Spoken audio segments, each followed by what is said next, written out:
नागदा खाचौद क्षेत्र के उन समस्त मतदाताओं जिन्होंने प्रत्यक्ष व अप्रत्यक्ष रूप से भरपूर समर्थन व आशीर्वाद दिया, उनका मैं आभार व्यक्त करता हूं। आपको यह जानना जरूरी है कि भाजपा ने ईवीएम की हैकिंग कर चुनाव जीता है। यह बात बुधवार को मीडिया के समक्ष कांग्रेस प्रत्याशी निवर्तमान विधायक दिलीप सिंह गुर्जर ने कही। नागदा खाचौद के उन समस्त मतदाता भाइयों का और बहनों के प्रति मैं अपना आभार व्यक्त करता हूं, जिन्होंने अपना भरपूर समर्थन आशीर्वाद विधानसभा चुनाव में दिया है। उनके प्रति मैं आभारी हूँ और उन सबको विश्वास दिलाता हूँ कि उनकी सेवा में दिन रात हम काम करेंगे। कांग्रेस पार्टी काम करेगी, क्षेत्र की जनता की समस्या के लिए जो समस्या उनके लिए आवाज़ उठाती रहेगी। और जहाँ तक ये चुनाव की बात है, पिछले जो चुनाव में लड़ा उनसे सबसे ज़्यादा समर्थन मुझे इस बार मिला था, परंतु ईवीएम की हैकिंग के कारण वो हमारा जो परिणाम था वो एकदम ठीक उल्टा हुआ है।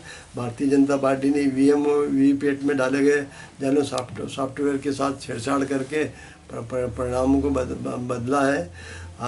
यहाँ के इनके भारतीय जनता पार्टी के एक नेता हैं जो खाचौद में प्रदीप छाजेड़ जी,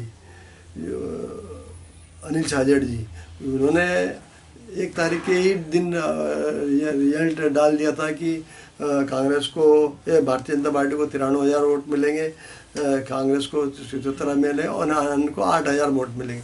वही परिणाम जब चुनाव परिणाम आया तो उसमें हमको देखने को मिला। तो इस बात का इशारा है कि ईवीएम के साथ पहले से ही सेटिंग कर ली गई थी और सिर्फ औपचारिक रूप से चुनाव परिणाम की इंतजार किया जा रहा था।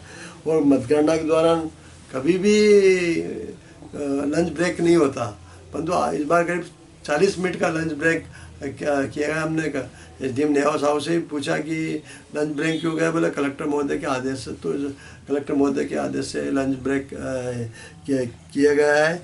और जहाँ तक बात है 80 वर्ष से अधिक विकलांगों के और दिव्यांगों के और आपके शासकीय कर्मचारियों के जो वोटिंग हुआ, उसमें पूरे प्रदेश में 199 विधानसभा सीटों पर कांग्रेस आगे है, जिसमें खाचौद विधानसभा भी है। परंतु ईवीएम के जब रिजल्ट खुले तो उसमें 66 सीटें ही कांग्रेस को मिल पाई। तो इस बात का इशारा कहीं ना कहीं ईवीएम के साथ साठगांठ है। और जिसके कारण से हम 2013 के आंकड़े देख लें और 2023 के आंकड़े देख लें, पूरा नागदा के पूरा आंकड़े मैच है। तो कहीं ना कहीं और जहाँ तक विभिन्न सर्वे एजेंसियों की बात करें, हम सट्टा मार्केट की बात करें, तो पूरा कांग्रेस के पक्ष में माहौल बताया जा रहा था। आम जनता भी है इस बात के लिए हैरान परेशान है कि उनको समझ में नहीं आ रहा कि रिजल्ट किस प्रकार से आया, क्योंकि भारतीय जनता पार्टी के प्रत्याशी के खिलाफ उनके क्या कहते हैं खुलेआम विरोध कर रहे थे। कई स्थानों पे पोलिंग एजेंट भी नहीं थे, उसके बावजूद भी इतने मत, और कई स्थानों पर तो गए नहीं, वहाँ से भी उन्होंने लीड ली। उन क्षेत्रों से भी लीड ली जहाँ तक आज तक ना दिलीप शेखावत लीड ले पाए, ना लाल सिंह जी लीड ले पाए, परंतु उन क्षेत्रों से भी लीड ली। तो निश्चित रूप से कहीं ना कहीं ईवीएम के माध्यम से सेठगांठ की गई थी। और जहाँ तक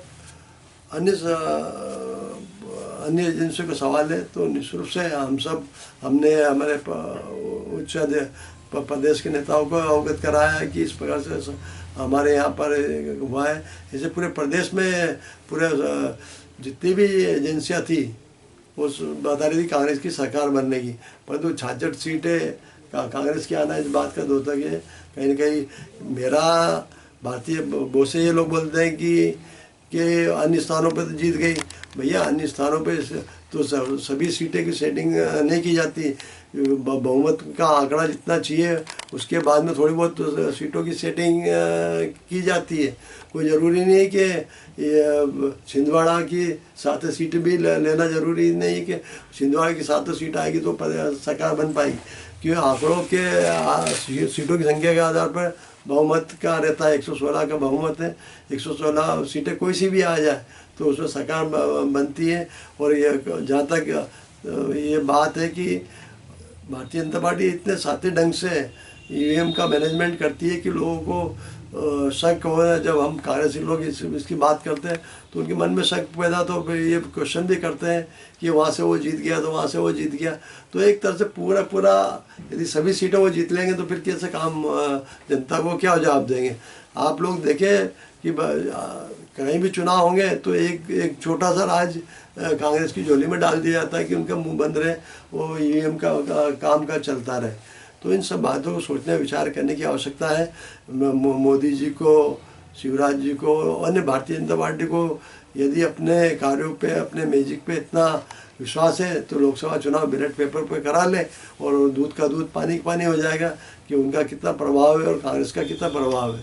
तो मेरा, क्योंकि आज जनता महंगाई के मुद्दे पर, अन्य मुद्दे, बेरोजगारी मुद्दे पर, अन्य मुद्दे पर परेशान है। वो खुद इस बात के हैरान परेशान कि शासकीय कर्मचारी हैरान परेशान उनका वोट कहाँ गया आखिर में। तो इन सब बातों को सोचने विचार करने की आवश्यकता है। मैं चुनाव आयोग से भी, भारतीय जनता पार्टी के जो अपने आप को मानते हैं कि वो लोकसभा चुनाव बैलेट पेपर पर करा लें तो दूध का दूध पानी पानी हो जाए। विधायक जी, वर्ष 2013 में भी जब वोटिंग मशीन के ऊपर चर्चा हुई थी और बातें निकली थी कि ये वोटिंग मशीन को हैक किया जाता है, तो उसके बाद 10 साल तक कांग्रेस ने बड़े स्तर पर इस प्रकार की कार्रवाई क्यों नहीं कराई, या इस प्रकार से क्यों नहीं कहा कि ये इससे नहीं बैलेट पेपर से ही चुनाव कराए जाए? कांग्रेस के साथ साथ अन्य विपक्षी दल भी लगातार मांग करते रहे, परंतु सरकार नहीं चाहती कि बैलेट पेपर से चुनाव हो।